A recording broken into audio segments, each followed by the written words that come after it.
നമസ്കാരം. Raf talk ഫുട്ബോളിലേക്ക് അവർക്കും സ്വാഗതം.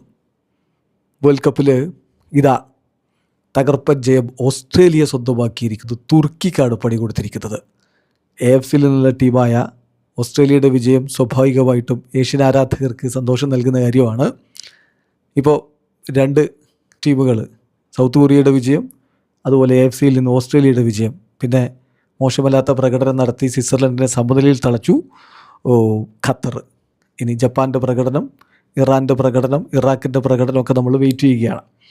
ഏതായാലും 2-0 വിജയമാണ് ഓസ്ട്രേലിയ തുർക്കിയയ്ക്ക് മേൽ നേടിയിരിക്കുന്നത്. കിടിലൻ ഒരു എഫേർട്ടിലൂടെ നെസ്ട്രോയ് ഇറൻകുടയാണ് ഓസ്ട്രേലിയയുടെ ആദ്യ ഗോൾ കണ്ടെത്തിയത്. പിന്നെ കോണോർ മെറ്റ്കാഫയുടെ ഗോൾ കൂടി വന്നപ്പോൾ വളരെ സമഗ്രമായ ഒരു സ്കോർ ലൈനിൽ അവർ വിജയിക്കുകയും ചെയ്തു. മത്സരത്തിൽ തുർക്കിയുടെ മുന്നേറ്റങ്ങൾ നയിച്ചുകൊണ്ട് അവരുടെ സൂപ്പർ താരങ്ങൾ തന്നെ കളിക്കളത്തിൽ ഉണ്ടായിരുന്നു.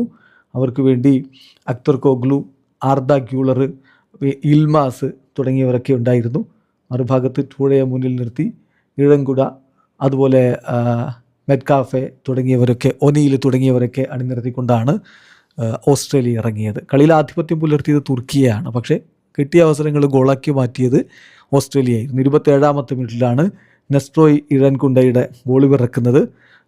ഇടവേള സമയത്ത് അവർ ഏകപക്ഷീയമായ ഒരു ഗോളിന് മുന്നിലായിരുന്നു. രണ്ടാം പകുതിയിൽ 75ാമത്തെ മിനിറ്റിൽ കോണോർ മെറ്റ്കാഫെ കൂടി ഗോളടിച്ചപ്പോൾ ഏകപക്ഷീയമായ 2 ഗോളുകളുടെ ഭദ്രമായ ലീഡിൽ അവർ വിജയിച്ചു കയറി. ഇതോടുകൂടി ഇപ്പോൾ ഗ്രൂപ്പ് ഡിയിൽ എല്ലാ ടീമുകളും ഓരോ കളി പൂർത്തിയാക്കുമ്പോൾ USA-ക്കും ഓസ്ട്രേലിയക്കും 3 വീതം പോയിന്റുകളുണ്ട്. USA ആണ് ഇപ്പോൾ ഗ്രൂപ്പിൽ ഒന്നാമത്. കാരണം ഗോൾ ഡിഫറൻസ് 3 +3 ഗോൾ ഡിഫറൻസിൽ USA ഒന്നാമതും +2 ഗോൾ ഡിഫറൻസിൽ ഓസ്ട്രേലിയ രണ്ടാമതുമാണ്. തുർക്കിയക്കും പരാഗ്വേക്കും പോയിന്റുകളില്ല. വീഡിയോ അവസാനിക്കുന്നു. ഫുട്ബോൾ ലോകത്തെ കൂടുതൽ വിശേഷങ്ങളുമായി റാഫ് ടോക്സിൽ എത്താം.